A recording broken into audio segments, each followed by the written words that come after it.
So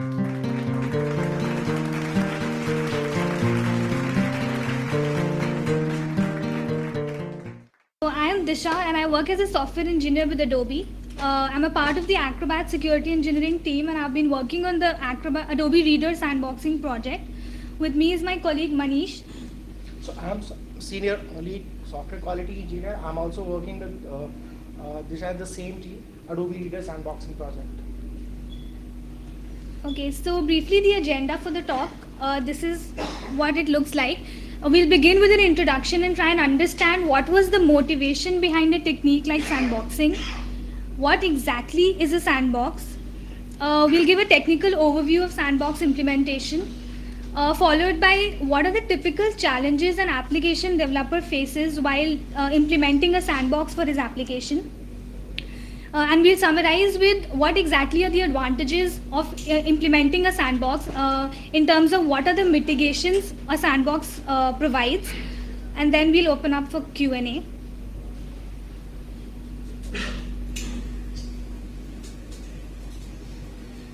Okay, so before we kind of understand what the technique is and we get deeper into the concept, let's first try and understand the threat landscape and how is actually the whole landscape evolving. So starting with the very first brain computer virus, which was a simple virus infecting your floppy disk drive storage media attached to the computer, to something like the Morris worm, which spread over the internet, exploiting well-known vulnerabilities in Unix, to many such more attacks, and finally to more sophisticated ones in the form of Configure, which is like a well-known computer worm targeting Microsoft Windows. And this virus was essentially a sophisticated one, having the pushing or pulling executable payloads over the network facility, and these payloads on execution would kind of update the virus to a newer variant. To going on to something as sophisticated as Stuxnet, which was discovered somewhere around June 2010, which had a highly specialized malware payload designed to target SCADA systems. So we kind of see that the exploit landscape is evolving, with the whole scenario having getting into development of more sophisticated malware, and this really brings us to the need of understanding that we need to implement certain security measures while designing our software applications. So let's look at a typical attack life cycle. For an attacker, what the first thing that he'll do is identify a target application. So ideally what this application would be, it would be a mass application or a very commonly used application, say something like a Microsoft Word or an Internet Explorer, so that the attacker can infect maximum number of users. Having identified the target application, the next step would probably be to look for a vulnerability in the application, using which the attacker would be able to exploit it. After the attacker, so basically there can be several ways the attacker can identify a vulnerability. A common one and something that we've heard a lot during the past 2 days is fuzzing. So maybe an attacker takes an input and fuzzes to kind of figure out a vulnerability in the target application. Once he does that, the next step would be to craft an exploit file that will actually execute a payload and achieve the desired objective of the hacker. So once the hacker or the attacker is basically ready with the exploit file, he'll go on to spread it or send the exploit file to maximum number of users. So this can be done using maybe a mass email spam, or maybe redirecting a number of users to basically clicking some link on a website which redirects them to the malware to execute. So finally, using one of these methods, the malware or the exploit file basically reaches the target, the victim computer, and the user ends up either opening the file or, as I said, clicking a web link, which basically leads to your vulnerable code execution and your exploit code runs. And once the exploit code runs, of course, it kind of gets the whole control of your machine, and it can do things like installing malware, or say stealing confidential information, or launching processes, altering registries, anything. So this is typically what an attack lifecycle looks like.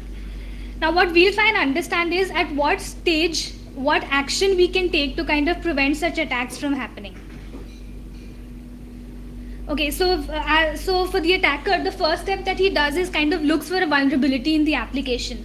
So as an application developer, probably our first thought, or the logical thought that would come to us, would be to kind of fix all vulnerabilities in the application. But that is probably an impossible thing to do, because writing bug-free code is kind of next to impossible.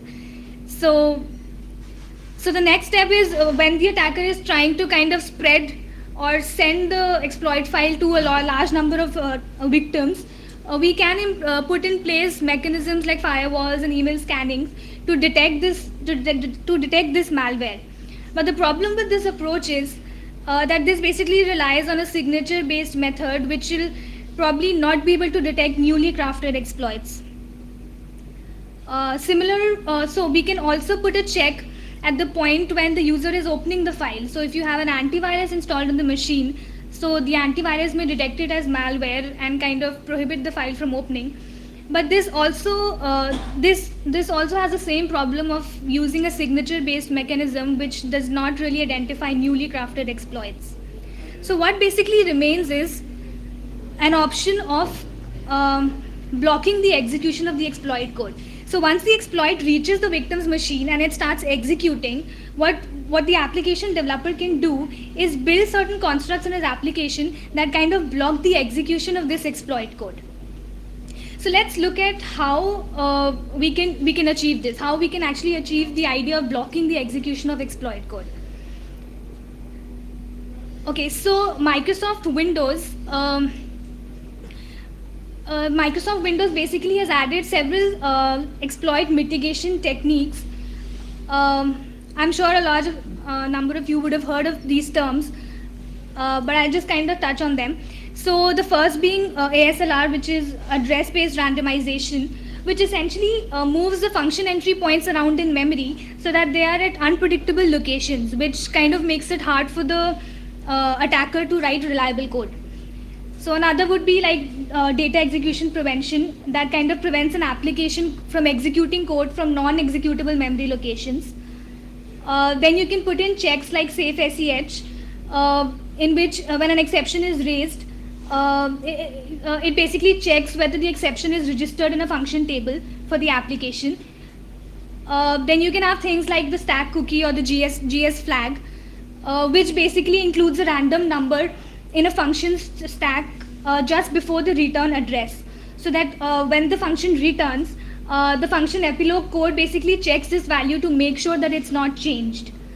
And then there are more techniques like the EAF, which is a part of the EMET, which is basically a set of exploit mitigation flags provided by Microsoft. And then you can have things like null page protection, heap spray protection. Basically, the last three are a part of the EMET set by Microsoft. So these are some of the operating system exploit mitigation flags that an application developer can use to kind of block the execution of exploit code in his to kind of block the execution of the exploit code. So this kind of brings us to a point where we understand that there are such OS mechanisms that can be used to block exploit code execution. But let's try and understand why these mitigations are not enough.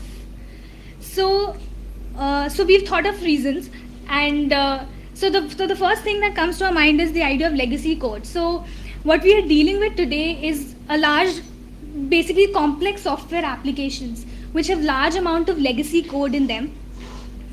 So these applications are supporting a large number of user workflows, and if you enable such exploit mitigation flags that are provided by the OS in your application, you are bound to kind of break some of these user workflows.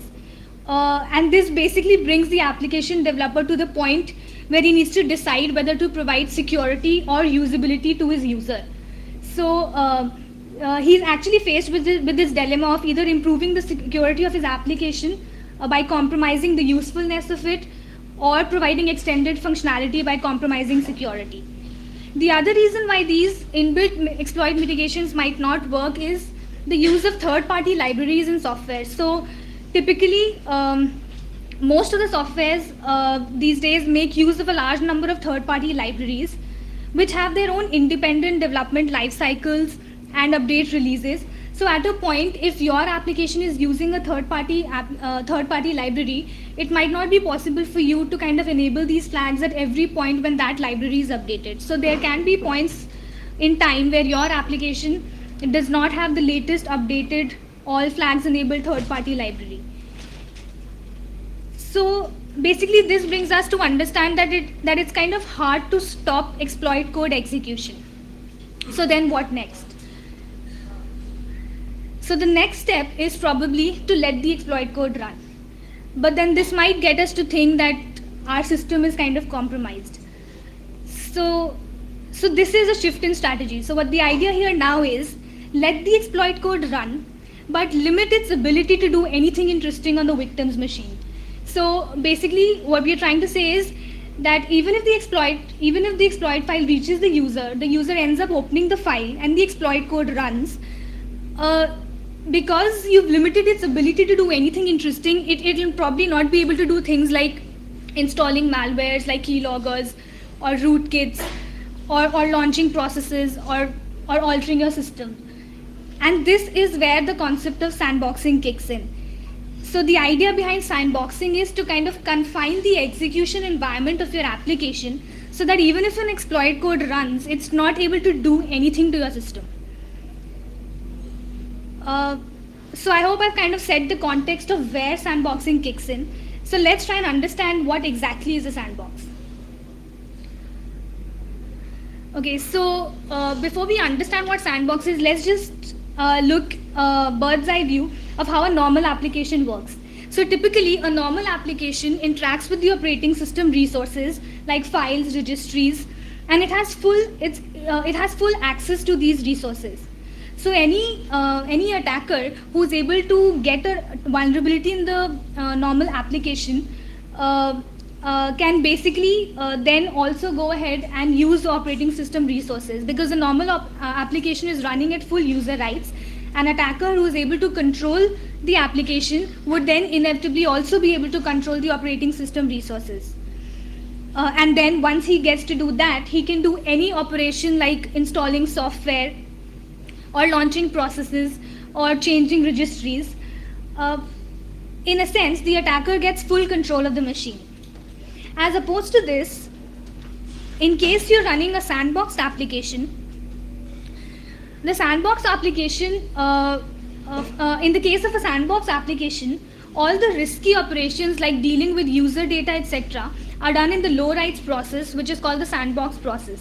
So the sandbox application is running with extremely limited user rights, as a result of which the application does not have access to operating system resources like files, registries, etc. So even if an attacker is able to get access, or like I just said, it's able to execute, an exploit is able to run, it won't be able to do anything because it doesn't have access to the operating system resources. So any operation like installing a software or launching a process or altering your system registry is kind of not allowed. So your system ends up being safe. Okay, so I'll give a technical overview of how we can implement the sandbox. So basically sandboxing is based on the principle of least privilege, which basically means that there is no open access to resources. So any process can access computer resources only for legitimate operations. So say for example, there's a backup user who only needs to basically run backup and backup related applications. So he would probably not need to install any software on the user's machine. So any privileges like installing software, etc., are blocked for this user. So basically Microsoft Windows provides the following means to implement sandboxing. So I'll read this out. So they are basically, you need to make use of restricted user access tokens, job object restrictions, Windows integrity mechanisms, and the separate desktop. So I'll briefly touch upon these. Okay, so the restricted user access token basically Okay, so basically an access token is an object that describes the security context of a process. So it includes information like the identity and privileges of the user accounts associated with the process. So if you have a restricted access token, it kind of restricts the read, write and execute capability of the process. And therefore, it's effective in limiting access to any computer object which is protected by a DACL. So how this works is, in case there is a process that tries to get a resource which is guarded by a DACL, the process checks the access control entries in the DACL. If the rights, or if basically if that particular user group has rights or access to the process, to the object, then the access is granted. So how we achieve the restricted access token is using basically by two ways: dropping off privileges in the access token and denying or restricting the SIDs. So the typical user access token, so this is a snapshot that I've taken using Process Explorer. So a typical user access token looks something like this, wherein the top part specifies the user groups and the associated privileges with them, and the bottom part specifies the additional privileges of the token. So in case of a regular rights process, like a normal application that we looked at, if you can see, the built-in administrator, say for example, has full access. As opposed to this, so basically the administrator can perform typical applications like installing software, etc. As opposed to this, for a restricted access token, if you can see on the right side, the flags are either deny or restricted. So this is a restricted access token, and if you can see, the administrator has a deny only access. So basically the administrator in this case would not be able to perform, say, operations like installing software, etc. And also we've kind of dropped all the privileges for the token. So this is a typical restricted user access token that a sandboxing application makes use of. The other part of the mechanics is the use of Windows job objects. So Windows job objects basically allows application of additional restrictions to all the processes that are part of the job object. And this helps in preventing malicious code inside the sandbox from tampering with system resources and parts of the operating system. So essentially a job object is a collection of processes, and then you can impose additional restrictions on that job object as a whole. So the processes that are assigned to a job cannot leave the job and are subject to the lifetime of the job, as long as the job exists. Yeah, so okay, so this is also a snapshot which kind of shows how the job object looks like. So if you can see the job limits, which are the additional restrictions that you can apply to the job object. So say for example, the first restriction, which shows active process limit equal to 1. So this means the number of active processes for that job object can be 1. So imagine a case that your exploit wants to run. It's reached the sandbox environment and now it wants to run. So typically an exploit would run by kind of launching a process to do something. But since we've set the active process limit to 1, the job object cannot really launch another process. So the exploit, so basically you've kind of blocked the execution of the exploit by using this restriction. Another one, say, is suppose the exit windows restrictions.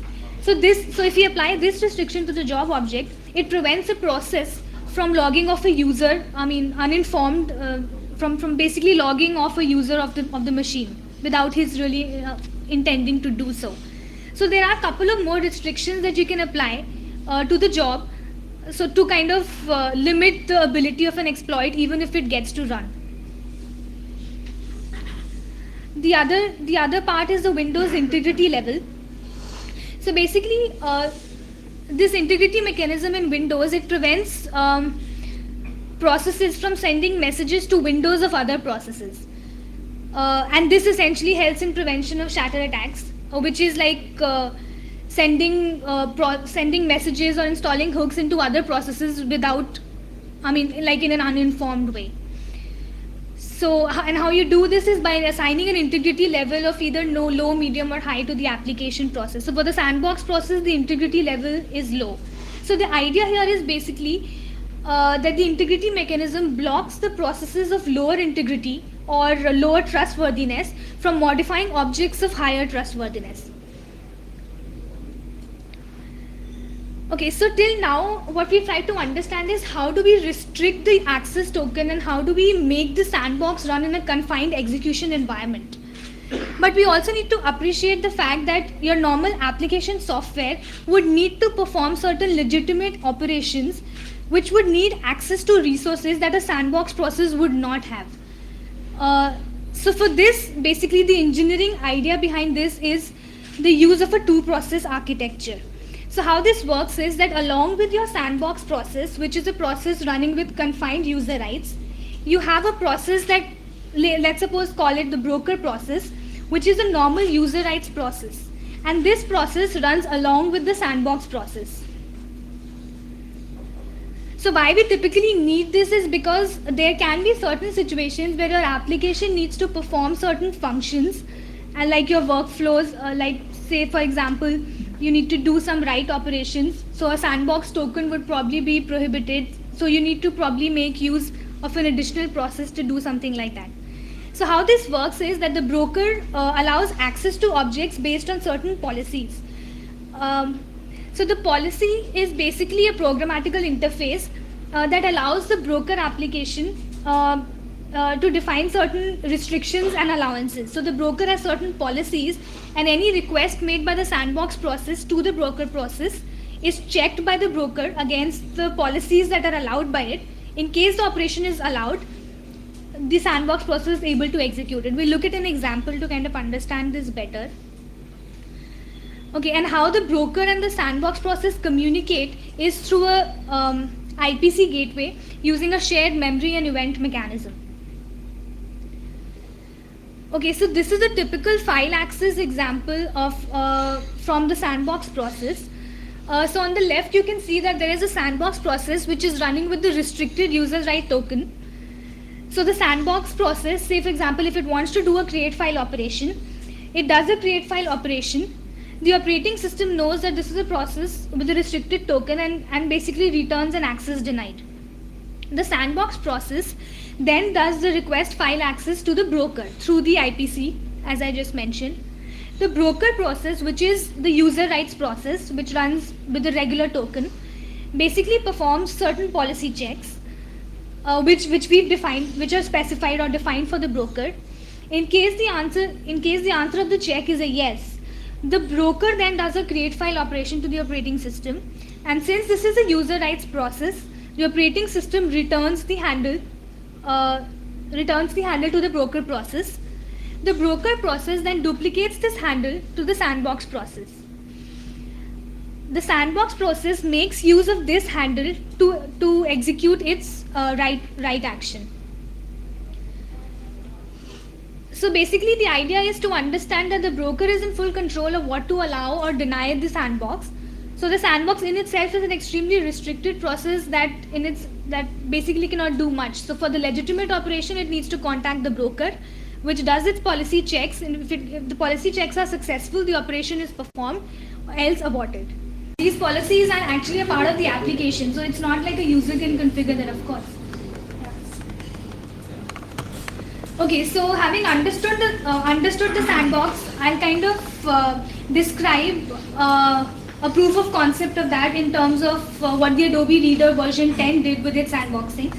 So basically the Adobe Reader version 10 implements the sandboxing technology.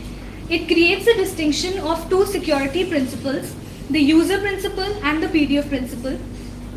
The user principle is basically the context in which the user's logon session runs. So this, as I explained earlier, is the broker process.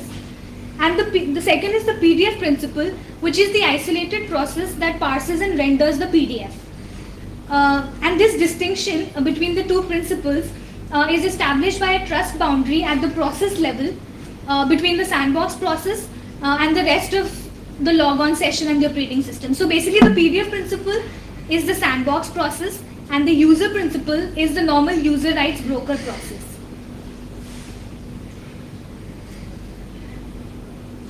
Okay, having understood how Sandbox restricts an application's ability to access system resources, let's kind of understand what are the typical challenges an application developer would face in implementing a sandbox.